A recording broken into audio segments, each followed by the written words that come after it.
Welcome to the Niche Pursuits podcast. Today, our guest is Will I.O.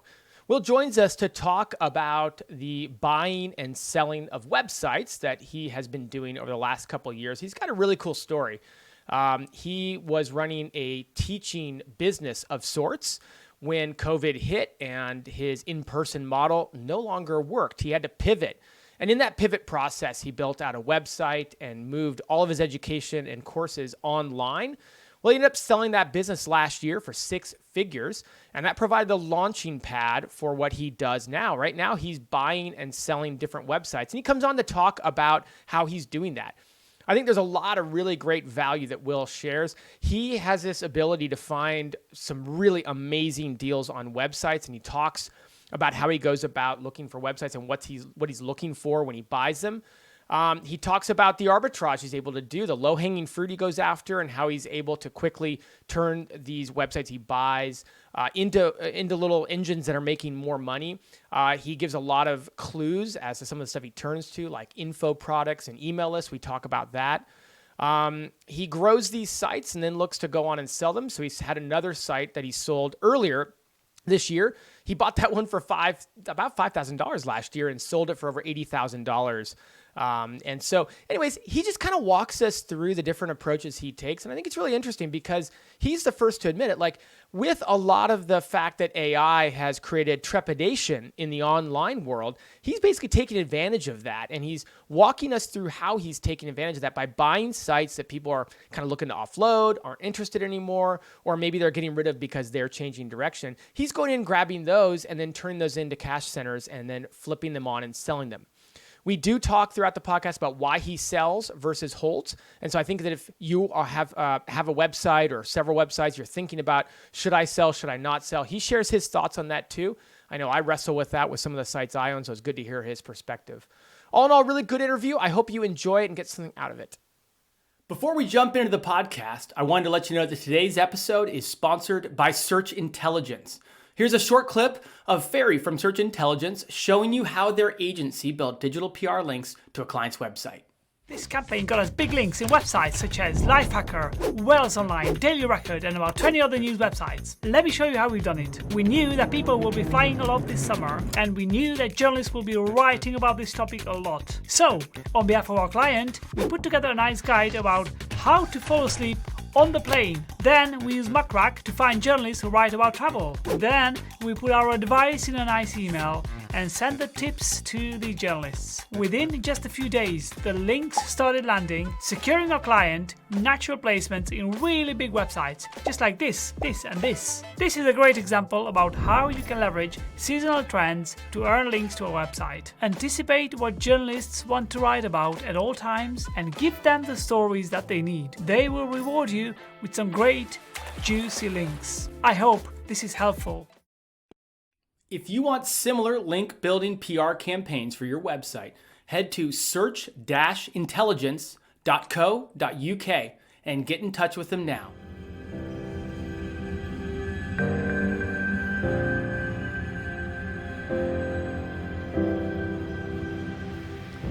All right, welcome back to the Niche Pursuits podcast. My name is Jared Bauman, and today we are joined by Will I.O. Will, welcome. Thanks, Jared. Great to be here. Very excited for today's podcast. I will say that I have a brand new microphone after hosting this thing for 2+ years. I got myself the exact same microphone that Spencer has, and you're the kind of inaugural, hopefully upgraded sound recording here. Welcome to the podcast. No, it's a real honor to be the testing this mic out and to be on this podcast at the same time. So thank you very much. Hopefully it goes well. I mean the mic, not the podcast. I'm sure the podcast will be great. The agenda looks wonderful, and we're going to be talking about your journey, but I think spending the bulk of this talking about the buying and selling of websites that you've embarked on. Before we get into that, how about you tell us a bit about yourself, catch us up on your backstory, and then we can kind of get into the to the meat of the interview. Yeah, sure. Well, right about 6 years ago, basically, I was a teacher, and I had been for about 10 years. And at this point, I was coming towards the end of my kind of 10-year teaching career, basically, and I was pretty skint, to be honest, but penniless, to be honest. Like, I had sort of debts and stressful times, really. Had a few young kids and all that kind of stuff, and just suddenly understood that being a teacher in the UK, very hard to support a family of four kind of thing. So I was looking around for sidelines to start with. And I tried a few little sort of sketchy businesses to begin with, like sort of second-hand cricket bats on eBay and all this, like sort of a couple of very random little things to begin with. But it kind of got my mind going. I need a sideline, basically. And in the end, I basically started doing teacher training courses. This was like the thing I kind of came up with. And to start with, just doing them in the holidays and in the evenings. I'd sort of invite lots of local schools and local kindergartens and things to come to these training courses.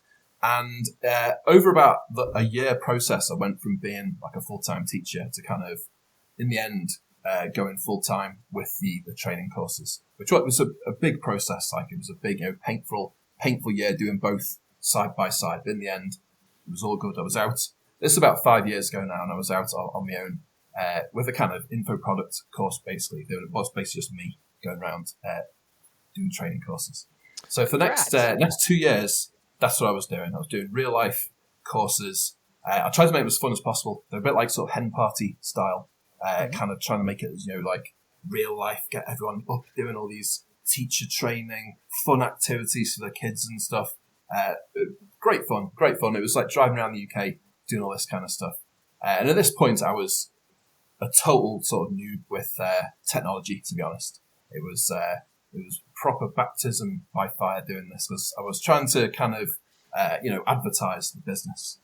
And I tried a bit of everything. I tried a bit of like Instagram, YouTube, all sorts of different things. And in the end, I found what worked was kind of a bit of spammy email that I was doing at the time. And also, I sort of started a bit of blogging. This is probably about 5 years ago, basically.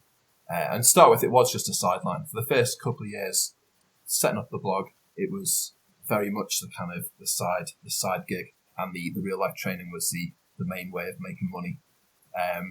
But I joined Project 24. I think it was the day it launched. That was what kind of got me into it.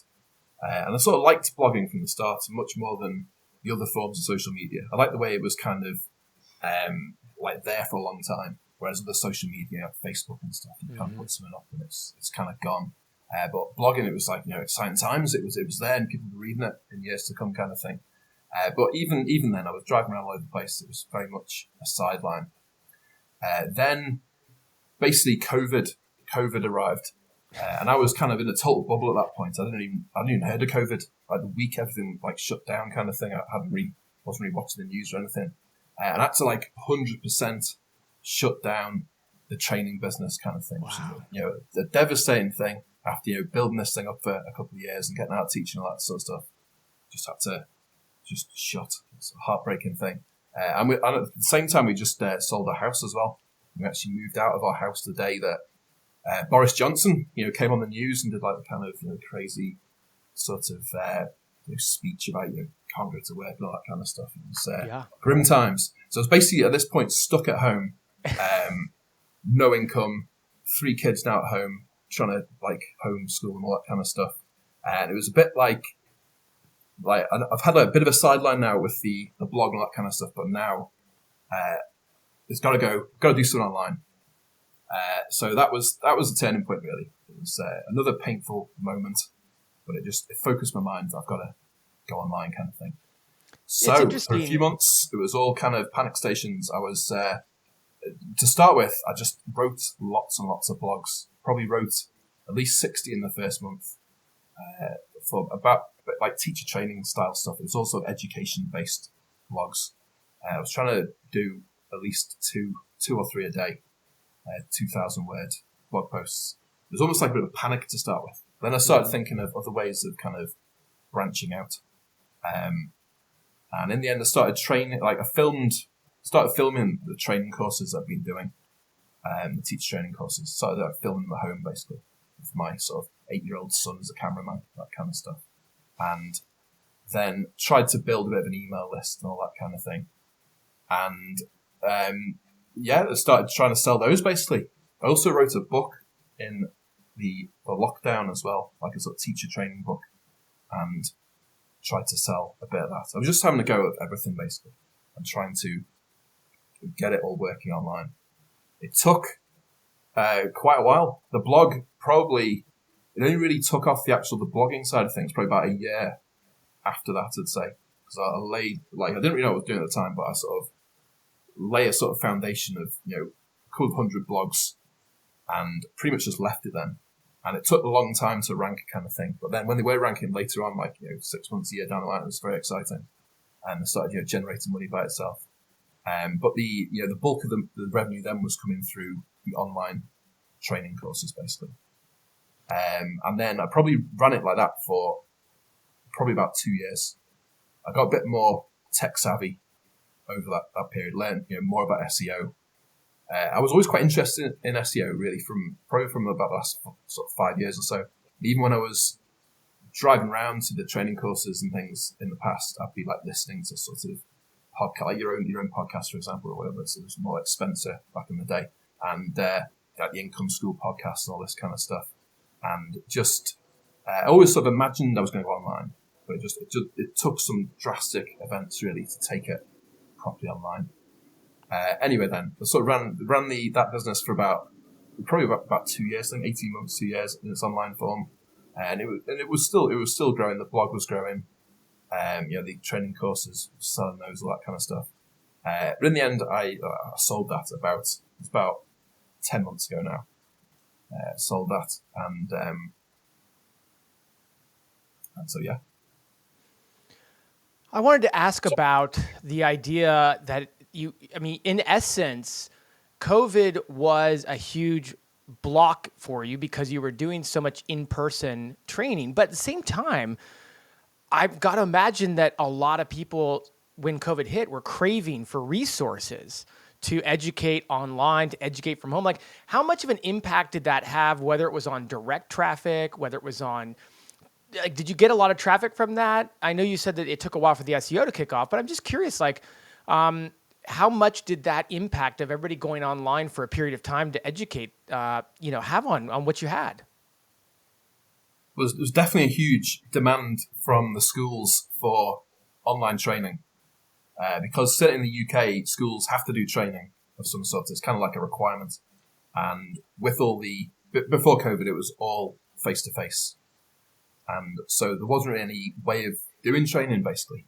Mm-hmm. So even though the first batch of training courses I filmed was really amateurish, it was all kind of one take.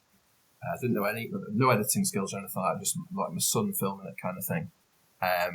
Even though it was pretty amateurish and it was pretty sort of spammy emailing strategies I had at that point, the demand was massively there because all the big companies hadn't really, they just shut down and furloughed everyone, and they hadn't really gone online. So for probably about 9 months, there was a huge gap in the market, basically. So it was an exciting time. The need was there. My strategy there mostly was cold email. I had the email addresses of all the schools in Britain, 20,000.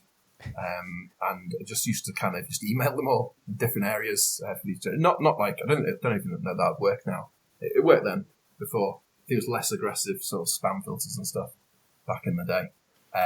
But yeah, the demand was there. Yeah, and the blog traffic sort of crept up a bit after that. I kind of missed the height of the everyone at home kind of stuff. Yeah, but it was sort of laying, the seed was laying at that point. So you went on to sell this. Can you give us any details about, when you sold it, how, what it was making, how much, just to give people a framework for what you're able to grow it into?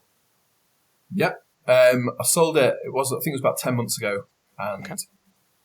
I think roughly it was making about 6,000 a month, roughly. It was very seasonal though.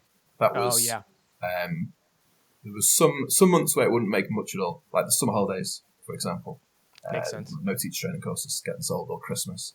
But then in like the fall period, you'd be making, 5 figures every month kind of thing.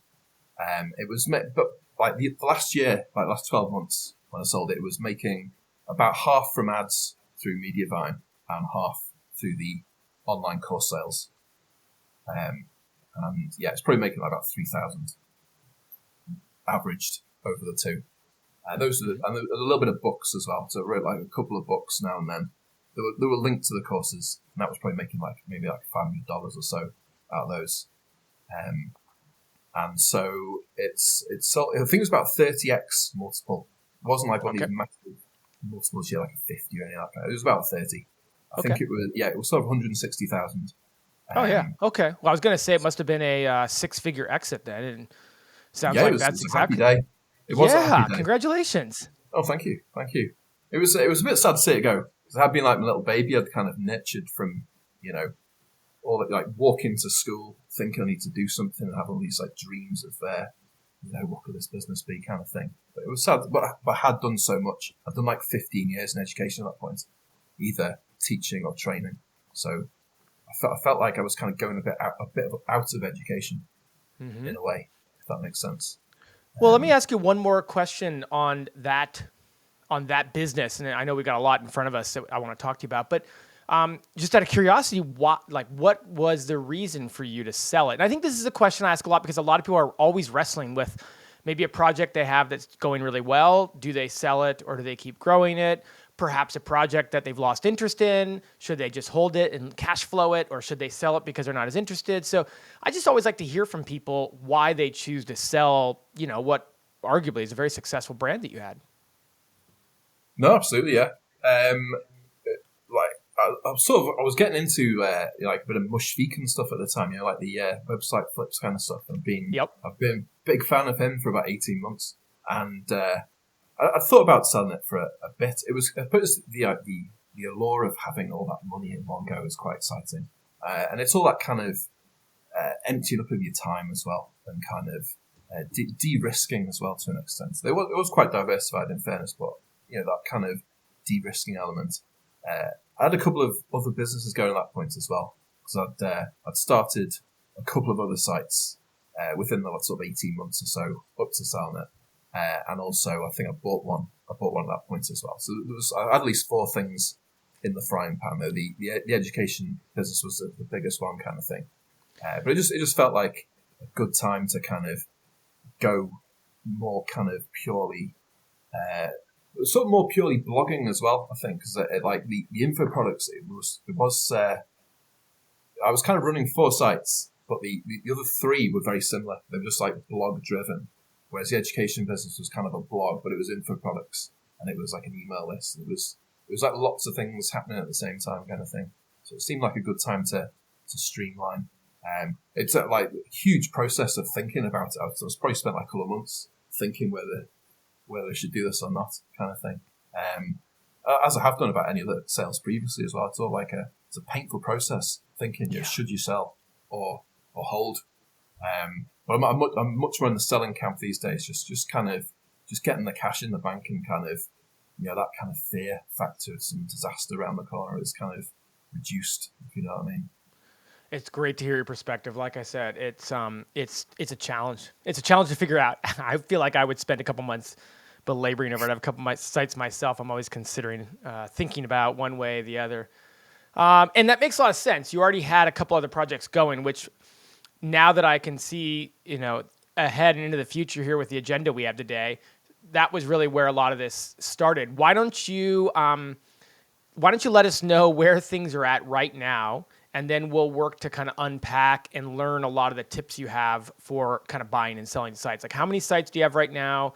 How many are you working on? And kind of where are they at right now? Yeah, great. Pretty much the model I'm working on now is buying sites that are either a bit distressed or kind of I can see a bit of low hanging fruit, things I can improve, souping it up, improving everything, driving traffic and revenue, that kind of thing. Holding for, who knows, probably at least 9 months, but 9 months to 2 years, maybe a little bit longer potentially. And then trying to sell when they're on the up, basically. It's still kind of early days, to be honest. I do feel like a bit of a noob when I sort of see like podcast people who've been doing this for 20 years and all the rest of it. And I've only really been online fully for 3 years. And I think I've sold three sites now, but that is very much the model I'm going for now. Currently, I think I've got 5 sites. In fairness, it's probably slightly too many. I think I'm only really working on 3 most of the time now, to be honest. And the other 2 are kind of one is not exactly abandoned, but one is one I started myself a couple of years ago. It's not really kicked into life that much. So it's just kind of sitting there. I've had a good flip recently a couple of months ago. I'll tell you about this one. I bought an outdoors site probably about 2.5 years ago. Now, okay. I think I bought it for, I think it was about $5,000 on the income school community. Most of the sites I've bought have been on places like communities or kind of Facebook groups and stuff like that. So when I bought it, it was sort of abandoned really. The owner hadn't really done much for 18 months or whatever. But it was lots of great things were in place here. The owner had been really passionate about the niche, and lots of exciting, good quality stuff was going on. It just not much had happened basically.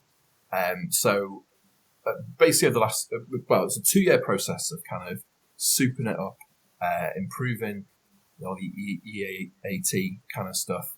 I think I added about 300 articles. Wow. And I went through all the most of the previous articles as well. I did a bit of sort of jazzing them up kind of thing, and tried to update old content, all that kind of thing.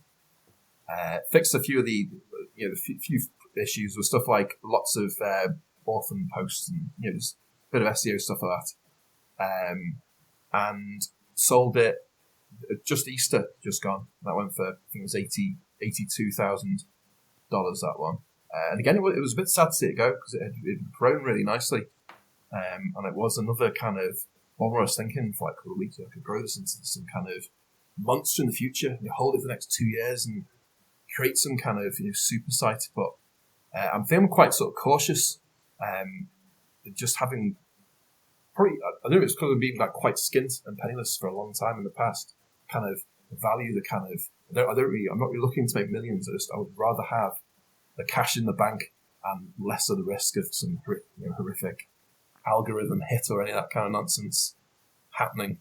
Because it went up and down a little bit with a couple of algorithm updates, but nothing drastic. Thankfully, basically, and on the sites I do try and follow the rules of as much as possible. If there are any rules to Google, try and do no shady stuff kind of thing. And but yeah, that's sort of where I'm at the moment with them. So I've made quite a lot over the last sort of 12 months, I suppose, through selling some of these sites. Though most of the work has gone into it sort of in the years previously, to be honest. I've just kind of cashed out this year, to be honest. But it's like a 4-year process to get to that point. I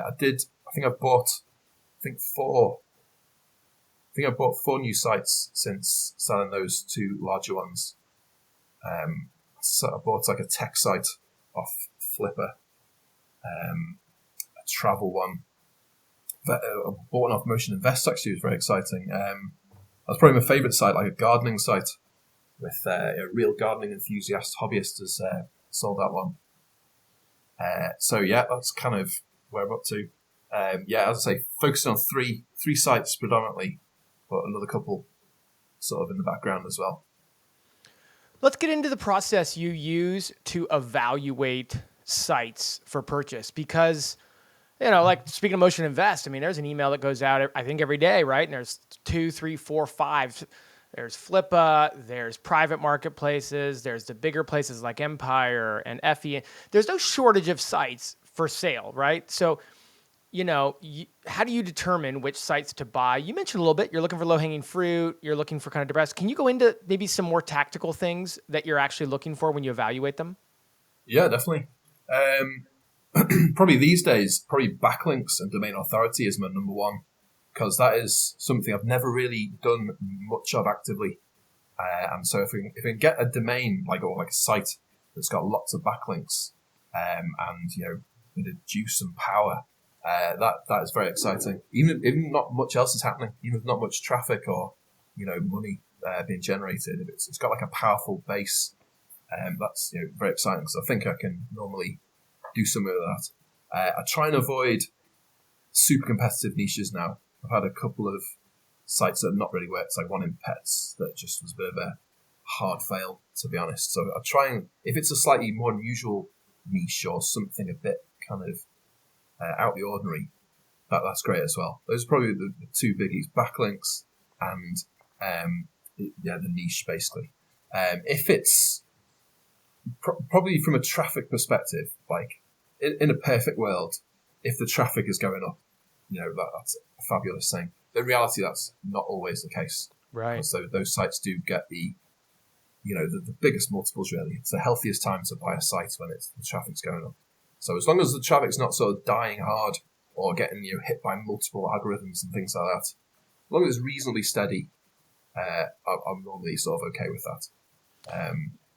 You mentioned low-hanging fruit. You mentioned like low-hanging fruit. What do you define? Like, what are some examples of low-hanging fruit? What would trigger in your brain? Like, what would get you really excited as an opportunity when you saw a site that had something like that?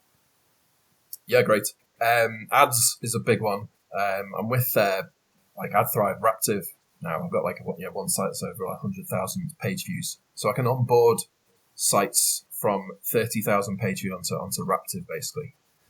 So if I see a site that's on like AdSense or Zoic or something, but it's getting say 35,000 page views, and if I see that on Flipper, it's very exciting because I know I can. Just from experience, I've got nothing against the Zoic because I've used them as well, but just from experience, I think you can at least double your revenue when you go into either Mediavine or Raptive, but sometimes triple or quadruple kind of thing. So that can be a huge boost right from the beginning, basically. You see other things like random things, like sometimes sites have an email list that's not really getting used, or sometimes enormous email lists that are not really getting utilized. Things like that. I'm not massively into affiliate as yet, though. I'm keen to have a go of anything. But my main sources of revenue mostly are ads. Just trying to increase the traffic, and if there's any possibility of an info product as well. In a niche, that's great as well. I'll be all over that. Okay. So many things to talk about there. Hey, just a quick break. I hope you're enjoying the podcast so far. Just a quick reminder that today's episode is sponsored by Search Intelligence. Now, I've got a short clip from Ferry with Search Intelligence showing you how their agency built digital PR links to a client's website. In this video, I will show you how we landed a placement on BBC and dozens of links in massive regional online publications such as Wales Online, Daily Post, and many more. This PR campaign was about the easiest place to pass your driving test for the first time in the UK. This is how we've done it. We simply went to DVLA website, found the latest car driving test data by test center, and downloaded the data in a CSV format. Once we had the data, all we had to do is to look at the number of total tests per test center, then look at the number of first time passes to calculate the percentage of people who passed their test for the first time. Once we had the percentage numbers, we created a press release with our findings. Then we went to Roxhill and found journalists who talk about driving tests, and also looked for journalists who write in regional publications in the UK. In total, we have found about 1,800 journalists and sent them our press release by email. Within less than a day, our story got picked up by BBC, Cornwall Live, Wales Online, and dozens of other publications in the UK, providing our client a tsunami of backlinks perfectly relevant to the audience of the client, who is a specialist in learner driver car insurance. I hope this video is helpful and it shows you how you can also build links with freely available data from official sources. Like what you just heard and are looking for similar link building PR campaigns for your website? Just go to search-intelligence.co.uk and get in touch with them today. What are some of the successful things you've been able to do with email on some of the sites you've bought? Give people kind of a little bit more context. Maybe they can think about their project a little bit differently. Yeah, great. Well, I'd say definitely like my education sites that I had, probably half the money came through the email list in the end. Mm-hmm. And that was the email list had all come through the same lead magnet, which was it was like a free ebook, basically a free short ebook, which I basically promoted everywhere for a couple of years, really, on social media, and if I did a podcast or any of that kind of stuff, just pushing everyone onto this ebook. And it wasn't an enormous email list, but I think it was about 15,000 people, which was a powerful thing to have. It's just the consistency with an email list as well. It's not really my strongest suit, consistency, to be honest. That's one of the reasons that drew me into blogging. Quite like that you can crack out 100 blogs in a month and like leave it for 4 months or whatever. But that is one thing I try and be consistent with, is the emails. And just my main strategy with email is to sell things, sell info products. So with the education site, it was just basically fun, exciting informational emails about exciting strategies you can try with your kids, that kind of stuff. Mostly that, and every sort of 6 weeks or 2 months, some kind of launch of an info product, either a new one or I'd like to relaunch one of the old ones, kind of thing, in some kind of new form. And I tried to do like the kind of either like an open and close cart thing, where the product's only like you can only join the course for 5 days or something, or some kind of discount where again there's a bit of urgency. It's half price for 5 days, that kind of stuff. So that's probably my main email strategy. It's just like launching things every couple of months. Yeah, I'm trying now to do a bit of like sponsorship stuff. It seems to be a bit more kind of in vogue now with my gardening site. I'm trying to get like a bit of a sponsored slot on it, and do like a bit of media kit on the site. Hopefully, people will come to me basically, rather than me having to outreach and find sponsors. And that's started. I'm not sort of having huge successes yet, but it's starting to happen, that one. And a little bit of affiliate as well now as well. But say my main email approach is launching stuff every couple of months, and then keeping the list happy the rest of the time and entertained and interested. that makes a lot of sense. You're combining email with the info products. Are you creating info products for all these different websites you have? Clearly, having a history in teaching, that makes a lot of sense that you can probably fairly quickly whip out good info products there. You talked about like the videos you made, the courses, but like gardening, I mean, are you making your own? Or you could also, in theory, go out and like affiliate for other info products that have already been created. Which way are you going? Yeah, well, for the gardening one, the previous owner, who was like a hobbyist really, just like a fun sideline project. I'm hoping she's pretty much agreed that she's going to do the info product for the garden. Like we're just going to try a couple of short info product video courses, and I'm just going to pay her a flat fee basically for that, and she's quite happy to have a go at that. And she has incredible knowledge. Worked in gardening for 20 years, runs her own like homestead on several acres in like northern, I think like a Washington state, I think it is. So if you can tap into the previous owners, amazing. If I have some knowledge myself as well, I would try and the easiest way is to do it yourself, I suppose. And certainly if it was something like a sports niche or kind of education again, though I'm kind of banned from education for the next 14 months since that sale. When I can do an education site in the future, I would I'd do it myself basically. There is one site I've got that is just an affiliate for an info product that someone else has made as well. So that's one way of doing it. But I do prefer to get more money in, through the business if possible. If you can create your own thing, even if someone else is delivering it, it's just, it's an exciting thing. If you're selling sort of like an info product for $297 or something, every sale is very exciting. When the email comes in, you've made a sale. It's it's happy days, and you get like majority of that money the business will keep. So that's the deal with the info product. Ebooks as well. I often do like an ebook that's linked to an info product. The ebook's normally a simpler version of the course, and pushing the course as well. That is very smart. Very smart. Yeah, I mean, it's they say the money's in the list, right? Like email. And a lot of website owners are not doing, I would say, quite as proactive of an email approach as you are. So hopefully, a lot of people are listening and hearing how you're layering different avenues into email, and certainly with the info products. I want to ask you about the blogging part of it now, maybe transitioning a bit. You've mentioned many times now, either you're a phenomenally fast writer or you have other people that you've brought in to help you out with creating content. You have 5 sites. Like, what does content production look like, certainly at this scale you're at now, and talk a bit more about how you're finding the articles you want to write? Yeah, great. Well, certainly when I started off the first couple of years, I was writing everything myself, basically. The education site was almost entirely me. I think there was only about 170 blogs or something. It wasn't enormous, but it was pretty much all me. And then since then, there was a period where I was sort of 50-50, where I sort of hired a couple of writers, and I've tried different things with different sites. There was one site I did where it was almost the whole thing was outsourced to writers. In fairness, it didn't actually work very well, but who knows? It was that was a pet site that failed hideously, basically.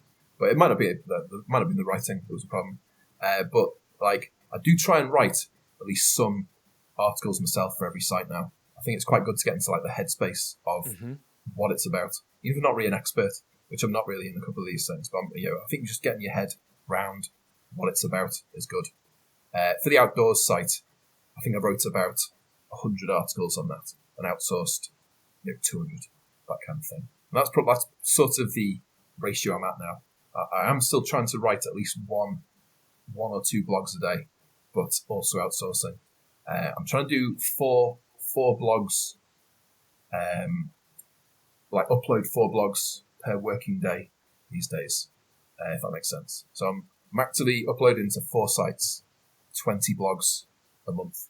So 80 blogs in total, if this makes sense. You are okay. So you're writing 4 blog posts a day right now. I'm writing probably either 1 or 2, and I'm outsourcing the others. I'm probably writing myself about maybe 30 a month and outsourcing about 50. Okay. It's probably about that. Yeah. So let's see. If you have 5 sites, 80 blog posts, you're probably producing whatever that is, 15 or 20 per month per site. And then you're writing some of that, and you're getting other writers to write some of that. Exactly. Yeah. Yeah. 20 a month for all the 4 sites. Yeah. Yep. I'm trying to bring one of the ones. Go on. Yeah. Talk about your keyword research and where you're finding these topics. I mean, everyone's got a different approach, and I'm curious to hear it because you have 5 sites, so there's a little bit of scale going on with your keyword research. How are you finding keywords? How are you building out topics? And then I want to ask some follow-up questions about kind of how you're empowering your writers to write for you. Yeah, great.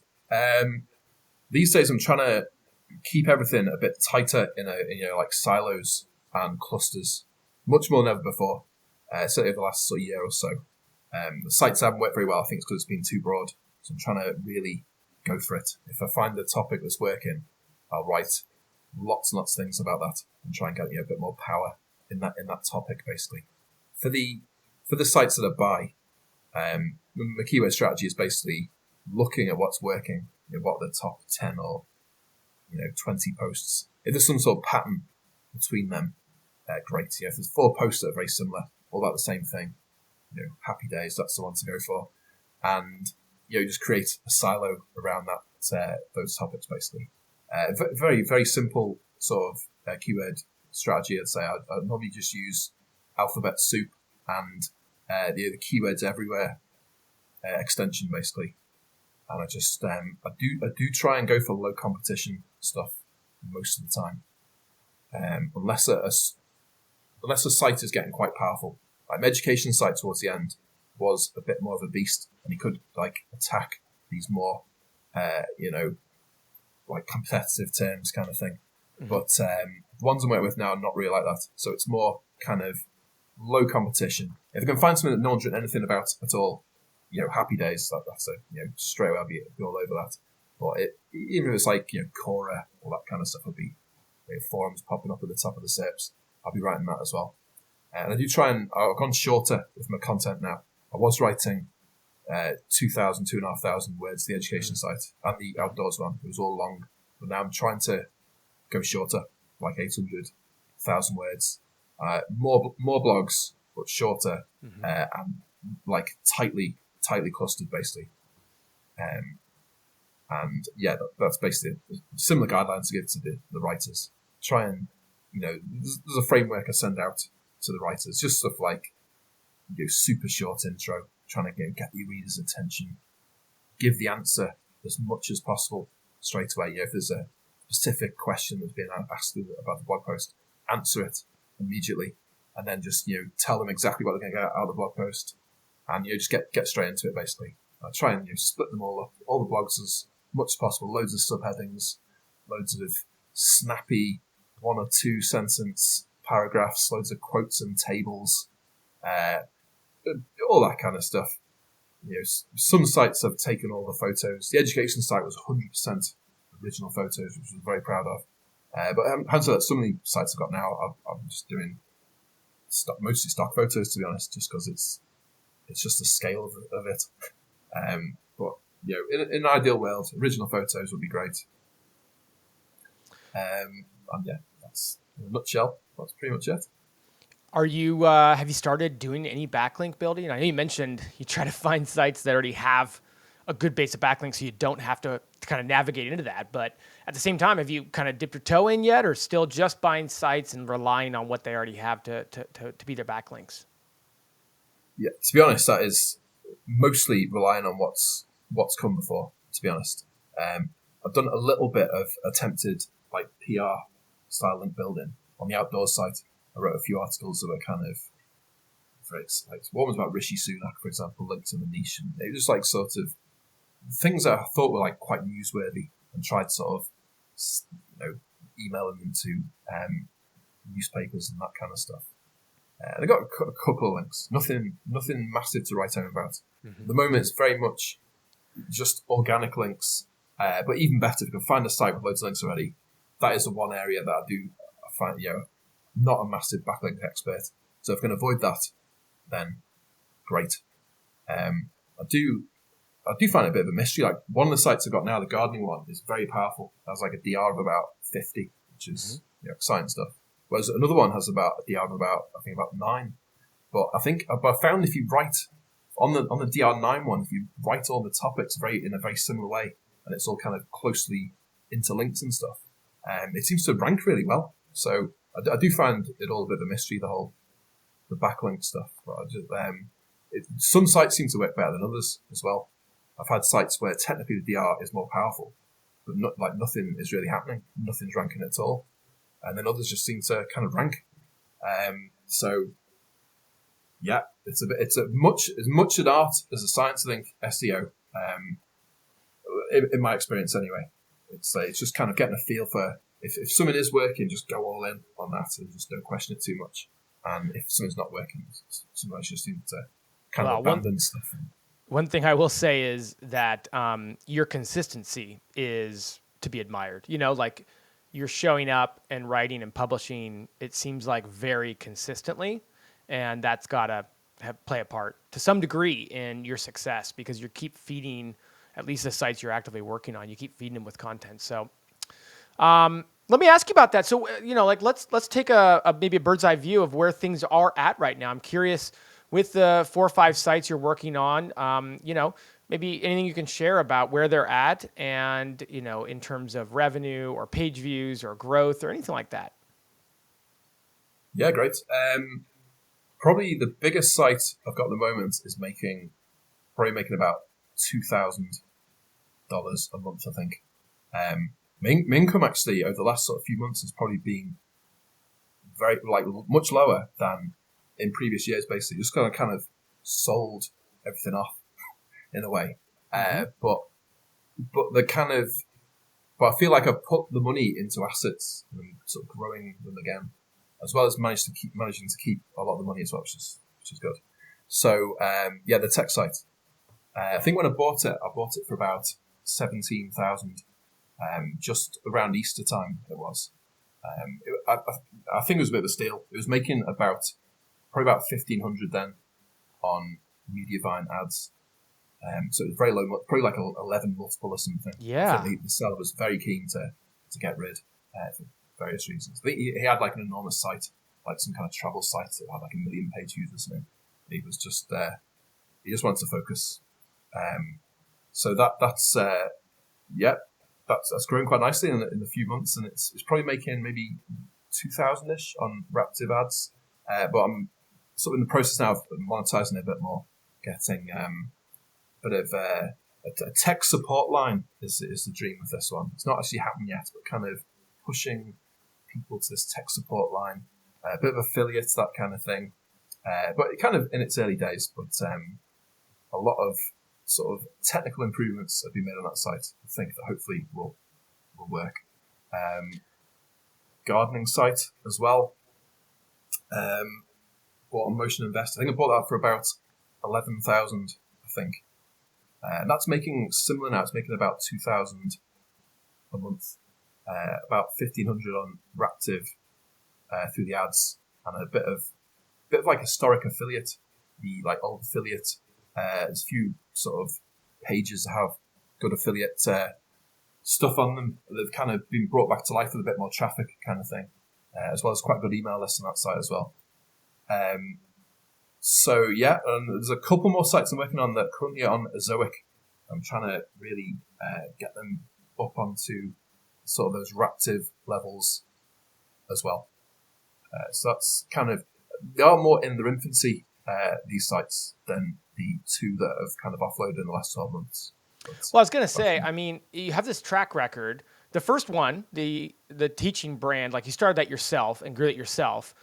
You sold it for 6 figures. But then last year, I mean, and this is a thread I kind of want to pull on a little bit. Like last year, you bought this site for $5,000, if I have my notes correct, and then sold it for 80,000 plus. So, you know, the 80,000, not 6 figures, but you bought it and basically turned it into pure profit at that point because of how much you paid for it versus how much you sold it for. And then hearing you talk about the sites you've bought since then, they all have a very similar thread there. They're all, I mean, I'll say almost shockingly low price deals, right? And you seem to have this knack for finding them. Like, do you just review a ton of listings and inquire with a ton of buyers? Is there a process you go through, or how do you just any tips on how you find these kind of 11x site purchases? It's amazing. Yeah, a bit of a fluke, that one, I think. I mean, that was, I think it probably has been a bit of a buyer's market over the last sort of 6 to 9 months, possibly. I think there's been quite a lot of fear with AI and all this kind of stuff, and the end of SEO and all that kind of stuff. So I think the multiples in general have gone down a little bit, and there's been lots of people trying to get out of the industry.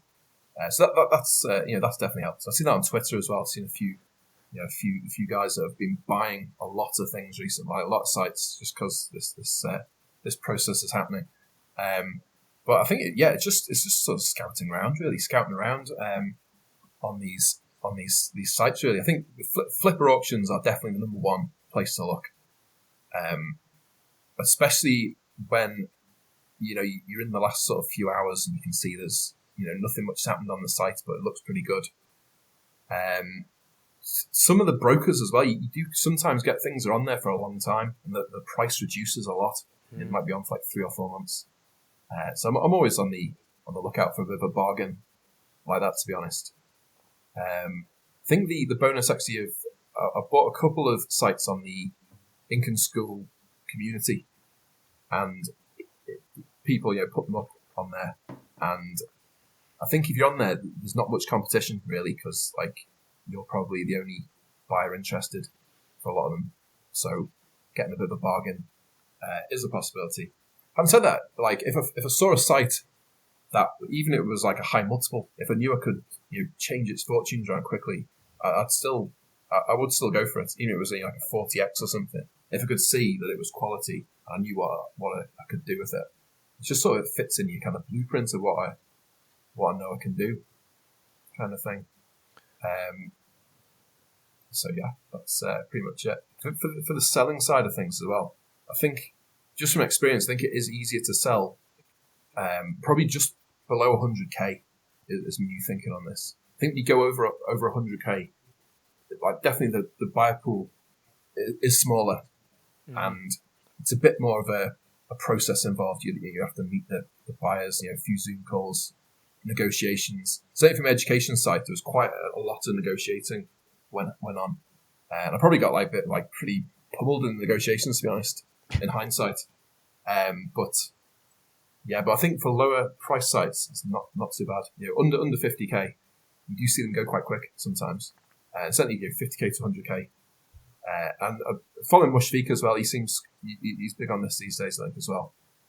For what I understand, if you want to sell reasonably quick, reasonably pain free, just under 100k is a nice little sweet spot to aim for. You mentioned it earlier, and I'm sure you're partially correct. Like a lot of these deals might be available partly because of the trepidation that AI creates in some site owners. How are you either utilizing or not utilizing AI as it relates to your websites? And, where does that play into what you're doing right now? Yeah, I've started using it probably over the last sort of 3 months. I've used a bit of chat GPT, heavily edited though. And probably up to about Easter, I hadn't really used anything at all. It was all purely human written and that kind of stuff. But now, I do certain the writers that got writing for me, they claim they don't use it at all, which I don't know if that's true, but I trust them. I put everything through Originality AI, just to check, because I know Google says it doesn't mind AI written content or whatever, but I don't know if that's. It might be true now, but I don't know if that'll be the true in 6 months or a year or whatever. Especially the internet goes downhill. I could see there being some kind of apocalyptic kind of super algorithm hit any kind of sites that don't get sort of go through the kind of AI detectors get sort of absolutely smashed. I don't know, but I'm fearful that could happen. So I try and keep it to a minimum. It's definitely improved the speed of what I'm creating, and I think you have to know a little bit about the niche anyway if you're going to write the article. But as long as you know a little bit about it and you get in chat with GPT or whatever to kind of give you a good framework and lots of ideas, that kind of stuff, loads of prompts. It's definitely a good framework, but I rewrite everything as well. Everything is reworded and rewritten, so it's not a single. And just try and make it not like AI. I think you can definitely write like AI, or you can write not like AI. You know what I mean? Humans can write like AI, but it just sounds a bit kind of formulaic and sort of using the word moreover 30 times and that kind of stuff. But there are some telltale giveaways, aren't there? Oh, massive. Yeah, loads of all that kind of stuff. Yeah. Massive chunks of text and loads of moreovers, all that kind of stuff. But just trying to make it sound like a real human is a big skill. So, yeah. Well, hey, as we start to wrap up, I mean, I really enjoy this interview because I feel like it's going to be a very tangible interview for a lot of people listening. We spent so much time on the podcast over the last 9 months and probably into the future talk about AI and its role and how you're utilizing it. But you really have, and I want to kind of extrapolate on it a bit, but you've untapped a lot of the opportunity that AI has created in terms of buying sites and stuff. And you've got some good track record there. What is your plan going forward? Are you going to continue to stay in a rhythm of selling a site or two a year? I'm not saying you are, but that's just kind of what you've done the last couple of years. Are you going to continue trying to expand the portfolio or keep it at a certain number? I'm just curious, what's your model going to be going forward now that you've kind of created this track record over the last couple of years of success? Yeah, well, at the moment, keep going. Yeah, keep going with buying, building, and flipping. That is the plan. I'm still ready to pivot at any point though, because it's online is crazy the way it changes, and rapid change can happen at any point.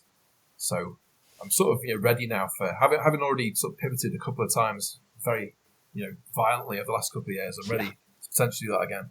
But I'm just trying to take as much cash off the table as I go. Basically, just keep everything profitable. It's like a sole breadwinner for 5 people, 3 kids, and the rest of it. I'm trying to just keep everything nice and risk free. Get the cash out when required, and just keep going. This is the plan. I like it. Very measured approach. I think this is for people listening. There was a lot of great tips about how to identify really good opportunities where if you think AI is posing a big risk to websites, like the approach you're taking to buying them is as I say risk-free in air quotes, but it reduces a lot of that risk. I think there's some good tips there. And then how you're going about growing them, like you're not just sitting back and resting on your laurels, you're really publishing a lot of content and stuff. So anyways, great interview. Thank you for coming on, Will. Where can people follow along with what you're doing? Yep, Twitter is the place to go. Yep, check me out on Twitter. I've only really been active there for probably about 6 weeks, but I'm there. Yeah, exciting place. So yeah, check me out there. Perfect. I'll include a link to that in the show notes. What is it, just in case people are only listening? What's your Twitter handle? The name is Will.io, and it's the handle is something like Will_io, something like that. Well, hopefully by the time this goes live, you can do a search and you'll be popular enough that'll come up. Yeah, great. Yeah, fingers crossed. Good. Hey, thanks so much for coming on, Will. I really appreciate it, and we'll have to catch up again and hear how all your sites are going. Oh, it's a pleasure. Thank you so much for having me on. It's been great. Today's episode is sponsored by Search Intelligence. Here's a short clip of Ferry from Search Intelligence showing you how their agency built digital PR links to a client's website. Do you remember this campaign? It was all over the news. It is the most intelligent royal campaign. With over 100 links generated in the world's biggest online publications, this is one of the most viral PR campaigns of 2021. This is how we've done it. The methodology was pretty simple. We looked at the QS World University Rankings for the institutions attended by key members of the royal family to discover which royal is the brightest of all. Meghan Markle came out on top, followed by Kate Middleton and Prince William.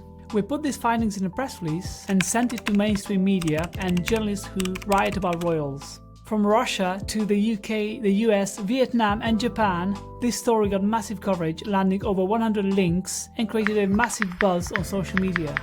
Simple research, but a great story that journalists love to write about. I hope this will put you on fire and will give you inspiration.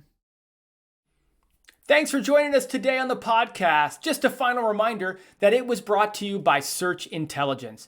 And if you're looking for link building PR campaigns for your website, just head over to search-intelligence.co.uk and get in touch with them today.